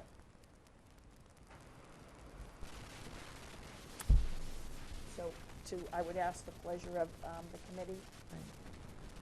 You know, again, we're doing this, we were working 1 day to Mr. Pavlicek's point and to Ms. Kelly's point. Mr. Pavlicek didn't want to change the Wednesday before Thanksgiving for that very reason, so we can keep it on the October 8th day. I'm willing to do that. Let's switch it to Election Day. Yeah, And I have to tell you, to Mrs. Kelly's point, yes, we all have been voting in these buildings, but that's not to say that it's optimal. It's not optimal. And again, a primary, we talked about that, about the primary, but we just think, I think a lot of districts, especially in the national election, if they could possibly schedule that their buildings were closed, because in other communities, they use their school buildings too for voting. And I see them as community buildings, and so they really facilitate where else would you get the parking for all of the citizens to come out and vote. But again, the buildings are open to the public, the parking is an issue, and again, it's really, if you count every hour of every day is important, then, you know, again, the Tucker, it's, you know, they can't even go outside of the school because of the parking and the issue in the gym. So they are issues. And Ms. Gormley, when we were under construction, we managed to have elections in other buildings in this town. We did not have them in all of the buildings. We used the other community buildings that we had, and some of them had better accessibility, such as Tucker School has very limited parking, especially for handicapped people. So this has been something that's been a great concern to me, and I'd be very happy in pursuing that further. So I don't think it has to be in the schools, it really, from my personal perspective at all. So I think it's worth pursuing. I appreciate the fact that, you know, it's time sensitive and that it might be in everyone's best interest just because people have made, may have made plans in a Right. few, you know, because it's a few weeks away. So we'll go back Just to switch the it back. October 8th, and, I mean, is that the consensus of the committee? fine. And that would be to Pavlicek? Ms. Kelly's point, then we wouldn't move it to March, and then the February full day, and no day in February, and the last day. So we could vote that calendar tonight. So the only change we're actually making is that 8th of October will be a day off for the students and a professional development It day. has been. That's That's not already that's not a scheduled. change. That's not a So we're change. just maintaining that, but everything else So the is- change, no, so the change is going to be, February 16th is a full day for students. March 18th, all students will be in school all day. Right. And the last day of school, pending no snow, will now be the 14th. Yikes. Great, okay. Do we have a motion to accept this calendar revision? Second. Any further discussion? All in favor? And I apologize, we usually work those things through all our committees. I don't like to surprise you or ask you to vote without having time, and I appreciate, as you said, it was time sensitive tonight. Thank you. Thank you, Ms. Gormley. Mr. Huban, could we have a Consolidated Facilities Subcommittee update, please? Sure. In your packet, you received minutes from the August 18th meeting. Since then, we have had an additional meeting, and basically at that meeting, we discussed, we finalized the draft MOA, which you also have in your packet, and we discussed job descriptions, which should be available prior to our meeting with the Select Board. Other than that, it's business as usual. Mrs. Kelly? When is the meeting? So What's the- just before we go to that, so in our agenda, it said, excuse me, that we got the minutes of the July 14th meeting, but that wasn't correct. It was the August 18th meeting. New right? ones, the one Says that- August. It Okay, says it was updated, August 18th. okay, yeah, I believe sorry. it was updated to August 8th. Sorry. Yeah. I'm sorry, Mrs. Kelly, what were you? Just, what is the date of the meeting? 15th of September? It is, I thought we were- yeah, I No, thought I it's- saw something. Change to. Oh, the 29th. The Board of 29th, Selectmen sorry. can't make it You're that right. day. September 29th? Right. September 29th, yes. Thank you. Wednesday night? That's the joint meeting with the Board of Selectmen and the school committee to review the memorandum of agreement in regard to the consolidated facilities. The chairman of the Consolidated Facilities, Anthony Cicchello, asked that if anyone has any questions, please email him ahead of time or arrange for a time to meet with him so that questions can be answered or issues that intend to be brought up will be fully vetted. I believe that meeting's at Town Hall, Krista. Excuse me, Mr. Huben, may I Yes. ask one more thing? Because this is such an important meeting, I think that, Mr. Cocello had said 6:30, but I think that that's too early for some members. Could we just survey the members so that, Certainly. what time? Whatever you'd like. Is there anyone that can't make a 6:30 meeting? What day of the week is that? It's a Wednesday?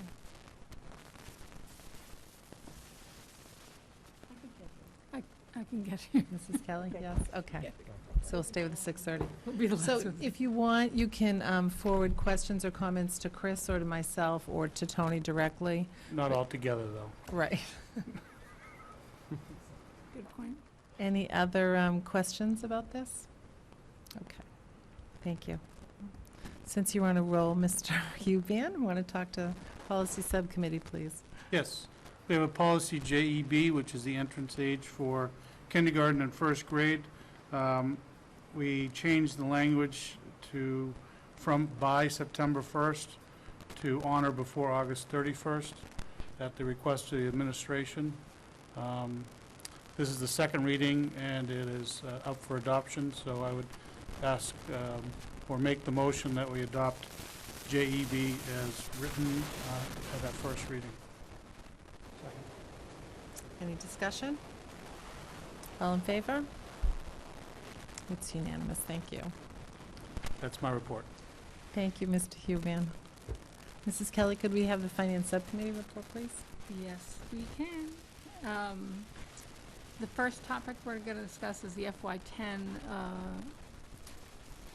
financial expenditure report, which Mr. Gillis has done a great job on putting together, and I guess I would ask him to just give us a highlight, with the thought being that all the specifics would be posted online so that anyone in the community who would like to get some further details would be able to access that information. Sure. The highlight is that we lived within our fiscal budget in the general operating fund of $32,976,000 last year, and we were able to carry forward some money in circuit breaker for special education for next year, and the rest of our revolving funds and grants all worked out as well, so there was nothing pulling against the general fund. They all supported it in its entirety, and we can post that 14-page document online. If I could just ask you, Mr. Gillis, could you just speak to what funds we were able to carry forward that are basically helping us survive through this fiscal year? Sure. On page 8 of 10, you can see the school revolving fund summary, and almost all of those that have a positive ending balance help us in some capacity offset revenues from the general fund, or they're programs that we wouldn't have at all, whether it be adult school or the athletic revolving fund that directly offsets expenditures. Adult school would be a program that wouldn't exist. The revolving funds offset what we budget for athletics in the general fund via user fees and gate receipts and fundraising, like the banners that you see in the gym or outside. You know, the most significant one is the circuit breaker reimbursement program from the state. It it acts like a revolving fund, but we can only carry the money forward for one full year, and then we have to spend it. But it's nice, the last few years, we've traditionally started with some money in, often the fourth quarter payment, but with the stimulus funds, with some kids moving out of the system, with some, strong leadership in the special ed department and implementation from the special ed and regular ed teachers, we're able to bring some kids back into the district, avoiding thus paying out-of-district tuitions and transportation costs. Sometimes in the simplest terms, the tide rolls in and the tide rolls out. And when the tide was rolling in, we were able to make some hay. So we were able to carry forward about $700,000 worth of circuit breaker money, which we'll spend this year.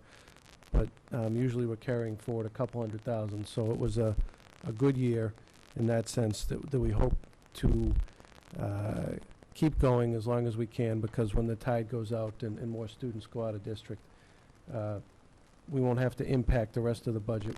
We'll be better prepared for it.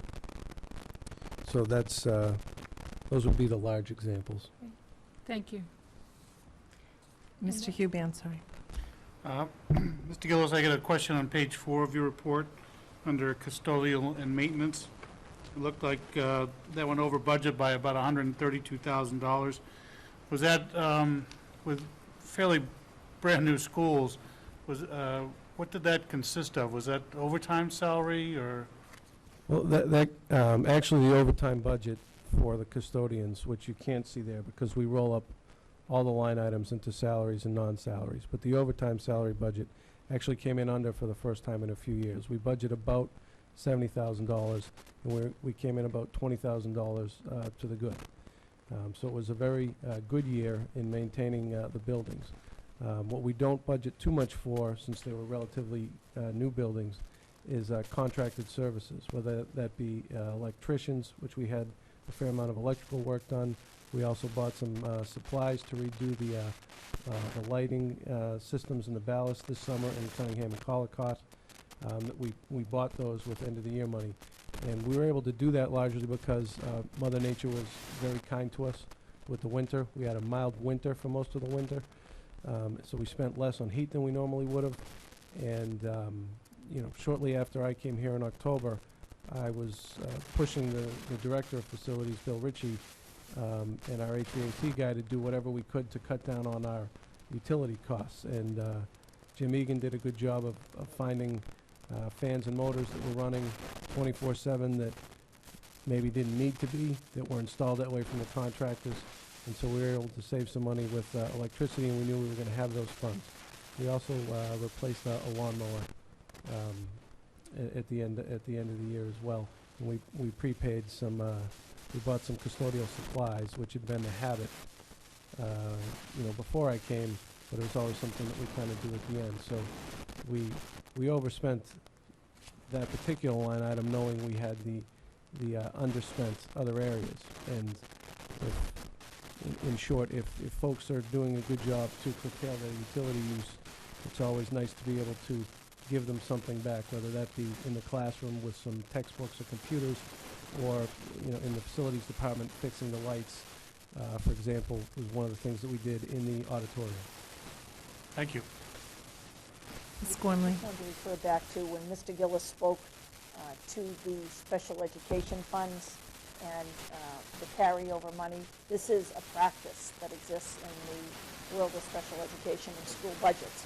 And I think that it's worth repeating over and over again that we sit down every 2 weeks and we go over our out-of-district budget. We go over students who are moving into the district, students who are moving out of the district, individual educational plans, special education plans are being written every single day, so that this is a budget that changes daily. And Matt Gillis, John Phelan, Jeff Rubin, our special education administrator, and I sit down. We have a meeting tomorrow. We'll go over this for 2 hours, looking out, costing out, and we had Jeff Rubin come to one of our finance subcommittee meetings. I'll bring him in the fall to one of our school committee meetings, so that, if I was the viewing public and I hear this number But again, these private placements run from $20,000 to $50,000 to $100,000 without transportation, and we have 4,000 children. And we can someday detail the numbers, but these are all of our children. And again, so when somebody hears that number, that again is a number that changes with the dynamics of the population. We don't have 4,000 in sped. No. 4,000 total. 4,000 children. Over 4,000 now. Thank you. Mrs. Kelly? Thank you. The next item on our report is the August expenditure report. Mr. Gillis, I'm going to hand that over to you. That's the shorter version compared to the year-end report that looks very similar. You've got the first page there with the general fund, and through July and August, our balance remaining is 92.5%. The teachers aren't back, the kids aren't back. It's all administrative work and custodial and maintenance work getting ready to start the year. That's why our spending looks awful light in the general fund. It picks up, as you know, as we go on. The next page is our summary of grants. You'll see, there are a lot of grants that don't have a budgeted dollar amount in there as of August 31st. We're still waiting for, the state to release those numbers. The ones that are there are in. We haven't spent too much with the grants because we're also closing out our federal grants in July and August from the previous year. If you go to the next page, you can see the revolving fund activity. And if you'll notice, the very first one, summer school, we started the year with $212,000. That's because most of the folks are paying in the prior fiscal year for the summer school program. They have to prepay, and then we got only $1,000 in the month of August, and we expended $158,000 through the summer school program, and then it brings our balance right down. So on June 30, sometimes when you look at the snapshot, it looks great, but some of those programs, like summer school and transportation, we're getting the bulk of our revenue in at the end of the year for the start of next year, just so folks can follow along. And on the last page, our school lunch program, this is one of our stronger programs, but August is generally the only month where we're going to lose money because we're not really selling lunches yet. But we still have to buy the food and get the staff in for training, so it always looks like, what happens. We generally make money and have September through June. So that's it for the August expenditure report, unless there's any questions. Ms. Gormley? If with Mrs. Kelly's agreement, I'd ask Mr. Phelan to speak briefly to a grant that's gotten quite a bit of press lately, the Race to the Top. Because I know many committee members have been asked about Milton's participation, and Mr. Phelan was going to speak to the situation here in Milton, if that's all right. Just in general, I think there's been some confusion about the Race to the Top money and the district's participation in it, and confusing that with also the Jobs Fund bill, which was signed by the President a few weeks ago. Last January, this committee discussed a Race to the Top and whether or not we would participate in that process during the initial grant application by the state to the federal government. Member Chris Hubin, Mary Gormley, myself, Margaret Gibbons went out to a sponsored presentation by the state to hear about the pros and cons of joining into that grant and representing the state. At that time, the union did not decide to participate in the grant, and there was further dialogue after because the state of Massachusetts did not win the grant at that time and was seeking reapplication. By the time we were looking to reapply or look to see if we would sign on to reapply, we can tell tonight that that's when we really started to talk to our union locally about potentially reopening their contract and attempting to save the town funds locally, which, as you see tonight, we did in this fiscal year almost $180,000. So the monies and the Race to the Top that would have come to the town would have been approximately $15,000 a year for just for year one and year two. So I think if we look at the net gain of 180 saved in this year versus the 15 in year one and 15 in year two, we think locally it was a great opportunity for the district to respond locally as opposed to getting involved to race to the top. And the other piece that I'd like to add is that the Jobs Fund that has come out in the press in the last month is totally separate initiative from the Race to the Top. So the monies that may be coming to the district from the federal government that was signed by the president, I'm not sure if that exact number has been allocated or deposited in the town's account yet. That's a separate account, and the district is able to take advantage of that money and will be granted that money through the formula based on the state in Chapter 70. So we would like to say out loud that we did not participate in Race to the Top. We feel locally we are to our advantage to work with our local union and our teacher and our school committee, and that money is not a $300,000 gain. Race to the Top was only about a $30,000 gain. The Jobs Fund money will come to the town. We will have an exact number soon, and that is a separate allotment from the federal government. So we feel that locally the town and the district did very well in both of these arenas on behalf of our children. So there's, to Mr. Phelan's outline of that, there's been a lot of confusion, so that should clear up that confusion. The Race to the Top monies are based on the number of Title I students you have in your district. So the individuals who read the articles might wonder why one community would get hundreds of thousands of dollars and another community would get $8,000. It's based on the number of Title I students. And when we went out to the session on the first round, and Ms. Kelly had asked, I brought the minutes that detail what we talked about in January.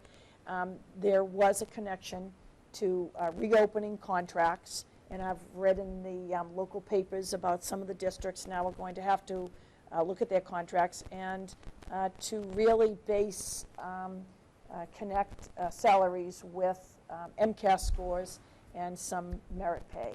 And so when we went out that day with Mr. Huban, it really wasn't clear to what the expectations were going to be in the first round. And then, as Mr. Phelan outlined, we were in different negotiations afterwards. Mrs. Kelly?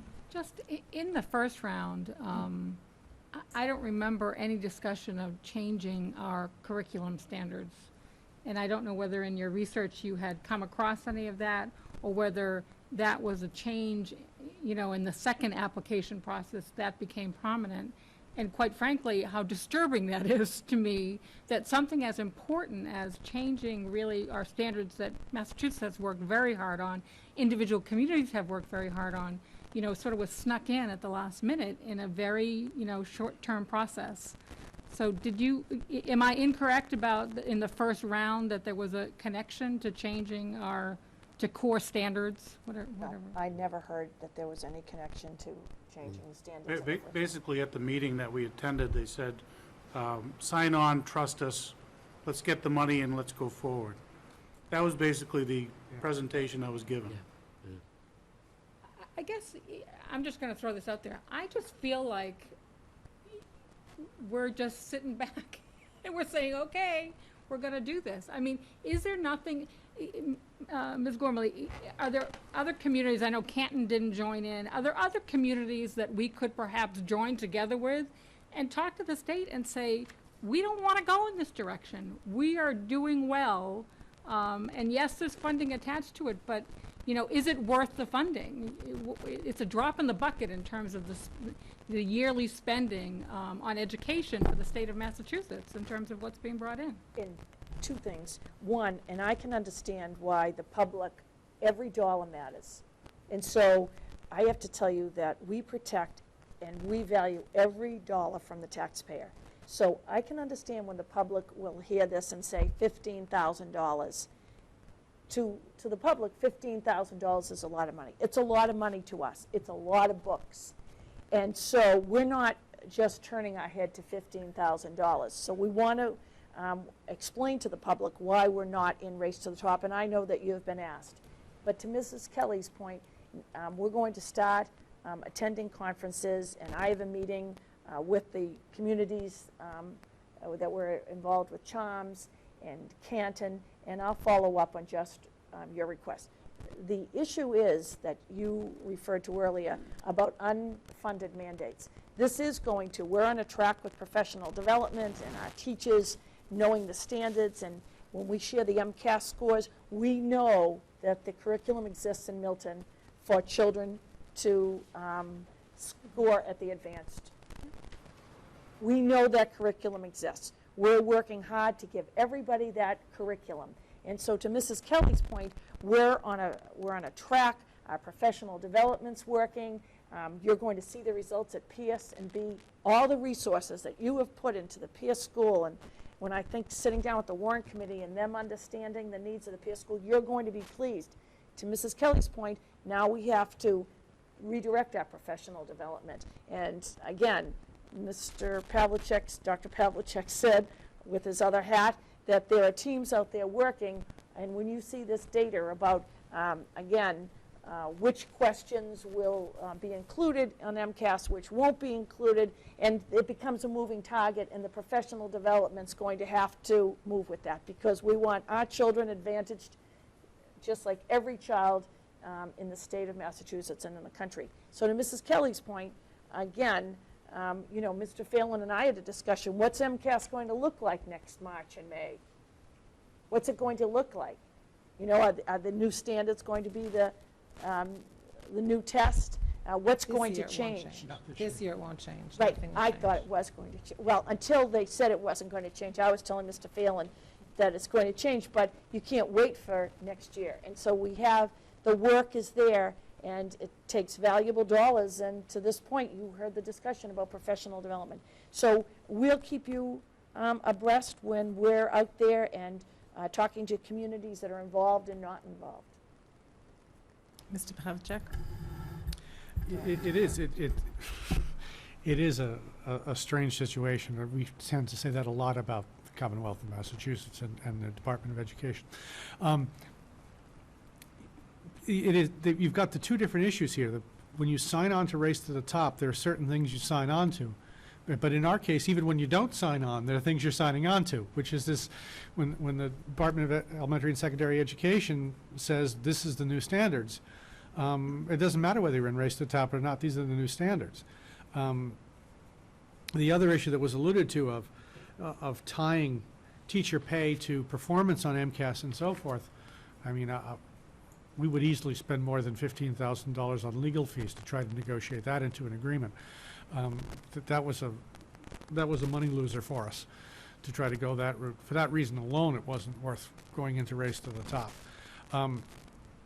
But the issue of the standards, of the new standards, is going to be tricky. And actually, most people don't recognize the issue before the Board of DESE this summer was not whether to stay with the Massachusetts curriculum frameworks or to go with the Common Core. It was whether to change the Massachusetts curriculum frameworks or go with the Common Core. Staying with what we had was not on the table. They were looking at, they had two competing proposals. One, it was a revision of the current curriculum frameworks, and the other was this different revision of the curriculum frameworks to more changes, which is the so-called Common Core. And they voted to go with Common Core, but staying where we were wasn't an option. I mean, that wasn't even being considered. So thankfully, our professional development has dealt with standards-based instruction.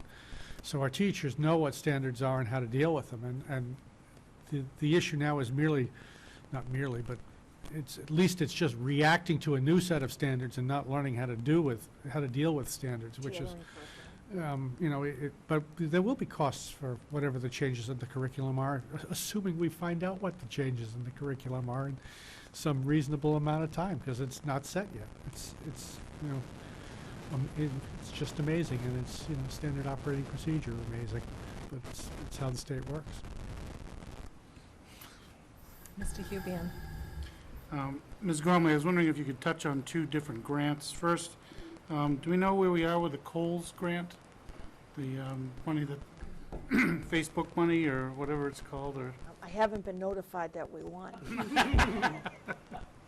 And the other one is, could you just elaborate a little bit about the grant that Mr. Ritchie just got for the schools? Yes, may I ask Mr. Gillis? If I might speak to grants, and then Mr. Gillis will speak to that grant.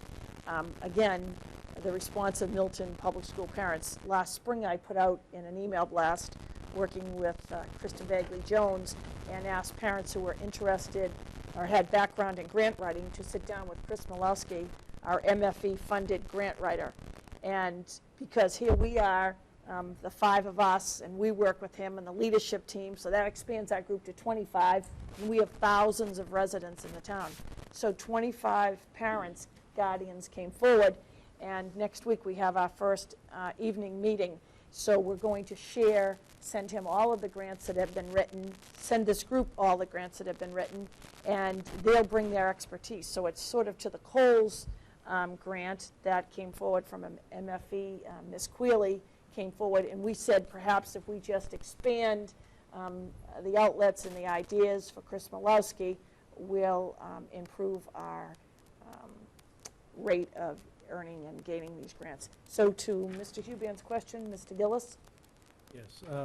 MIA, the Massachusetts Interlocal Insurance Agency, which the town is a part of, has a grant program that they operate each and every year, and all the members can apply for grants for different types of things that would, theoretically help reduce the chances of any insurance claims being put in, and one of them is a roof repair program. And Bill Ritchie put in an application for a grant to do some roof repairs, and we were awarded, I believe it was $4,300 from Maya, and the most the town can be awarded is $5,000, and I think other town departments are eligible for the balance of that, and we didn't waste a whole lot of time in expending that money that we're going to receive.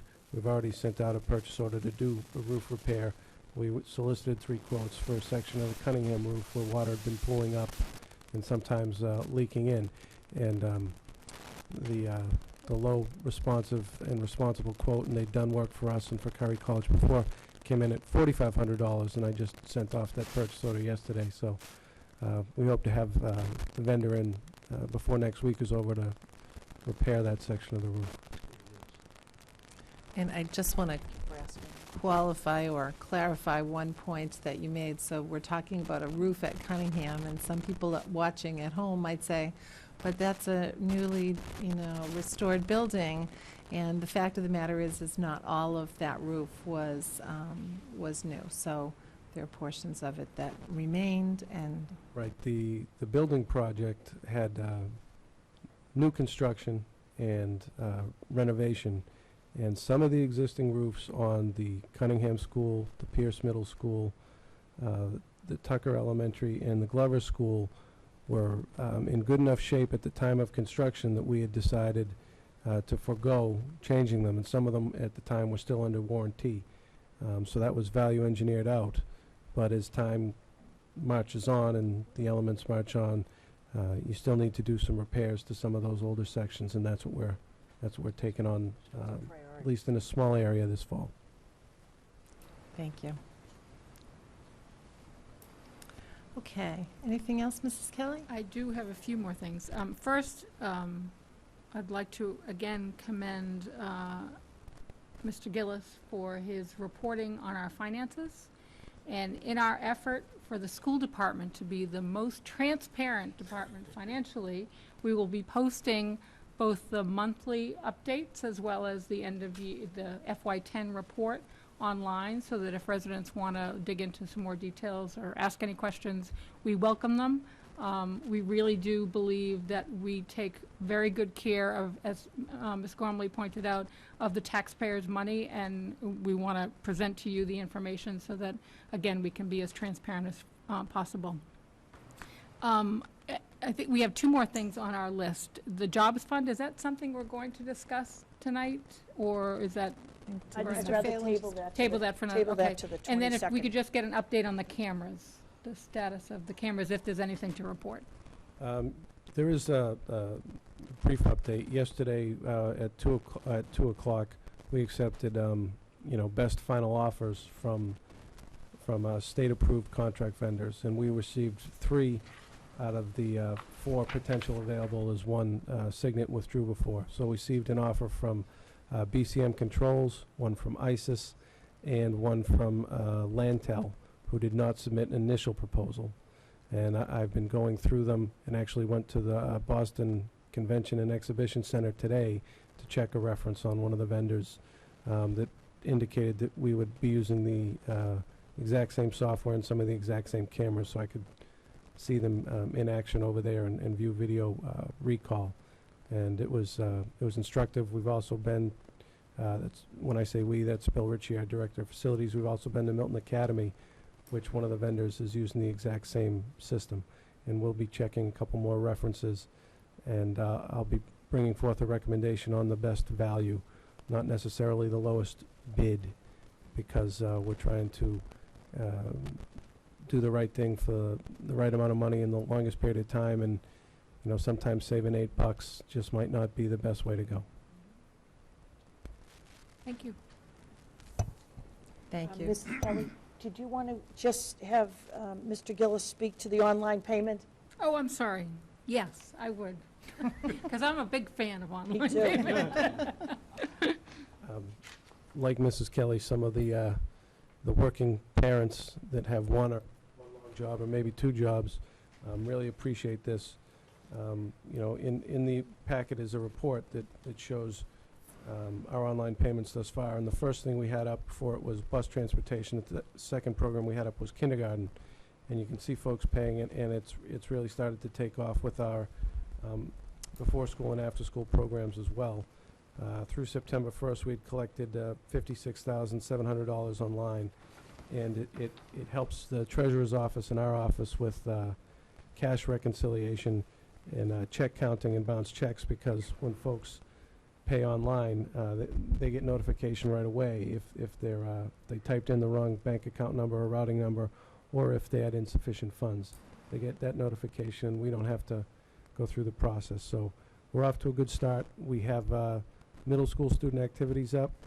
We have rental facilities up as of today. We have high school sports. We have transportation and before school and after school programs. And high school student activities is next. Hopefully we'll have that up for Monday or Tuesday. And lunch can you pay for breakfast and lunch online? You can online, but that is through a different program. We're trying to tie in our school software program, which is really a fantastic program, into this software that allows us to do the banking online. The only drawback is we would have to hand key in each student's money, as opposed to if you do it through the other system, it populates it right into the field exactly. So there's no chance of data entry error or duplicating of work. So we're just trying to work on tying that out. But you can pay online, and I think many parents have been with the food service program. Great. You can find this information on our homepage, www.miltonps.org. It's the bottom right-hand corner. There's an icon that says Unibank, and there's a padlock on top. Just click on it, and it'll bring you right to the page. And it's secure in the sense that it does not remember your information. You have to re-key it in every time, which is a little bit annoying, but it's never stored. Once it's submitted, it's gone, and nobody can get it off the internet. And this is the way the banking is done for the municipal side through about 2/3 of the towns in the Commonwealth now. Ms. Gormley? And today, I represented the school at the department head meeting at Town Hall. And so we want to congratulate, we have a new town accountant, and her name. The chump again. I do not remember the new town accountant's name. It's the lady that lives in town. And I believe she's a Milton Public School parent, and we'll make that up to her, but we want to... now I'm buying lunch. And so, but to that point, working with the Finance Subcommittee, 2 of our initiatives, one we've been working on for years and years is an integrated payroll system. And so we're going to let our new town accountant get her feet wet and get in the job for a couple of weeks, and we're going to have an appointment with Town Hall, and that will be a huge accomplishment for the school system and the town to streamline that. And another issue that's been longstanding that we're going to work on is the high school student activities account. So those are two goals for us, working with Finance Subcommittee to push those two initiatives as fast as we can and really solve those issues that have been. Mrs. Kelly? And just on initiatives, now we're at the start of a new year. I think the high school activities was something we wanted to try to improve in terms of payment. And I'm not sure how that process is set up, but I guess I would look to improvement over last year. Not that anybody wants to be charging for anything like this. However, you know, just in terms of balancing all the needs of the school system, we as a school committee believe and administration believe it's necessary at this point, and we want to make it as fair as possible so that everybody is paying their quote-unquote fair share. I'll work with Dr. Drotter on that and report out at that next meeting, next to eliminating those fees. Thank you. Great. Well, I had added to the agenda a topic of Milton Foundation for Education. And this year, they are celebrating their 15th year of doing great work for the Milton Public Schools. In those 15 years, they've raised over $2 million for the children and for the teachers and for the schools. And they're celebrating this year, this month, at all of the school open houses. And I want to encourage all parents, when you walk into your buildings, look for the MFE presentation. They'll have birthday cake there for you to share. And throughout the buildings, you will see stars. The theme is Look for the Stars. And what they're doing is they are posting on many of the things that have been purchased through the funds received through your generous donations, this $2 million that's been spent. You will find stars around the buildings of all the things that were purchased from the Milton Foundation for Education.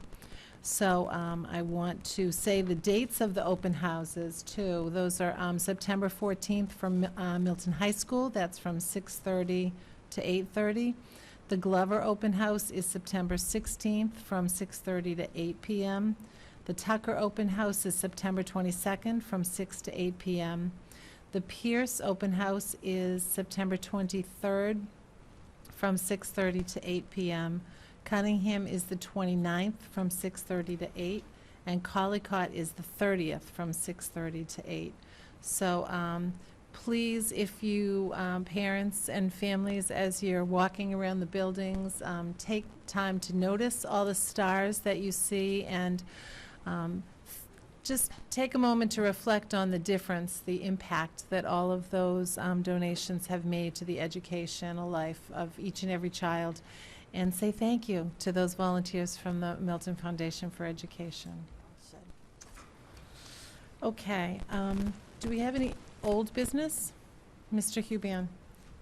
Happy to report that all the 6 schools are saying the Pledge of Allegiance prior to the opening of their day. Yay, good work.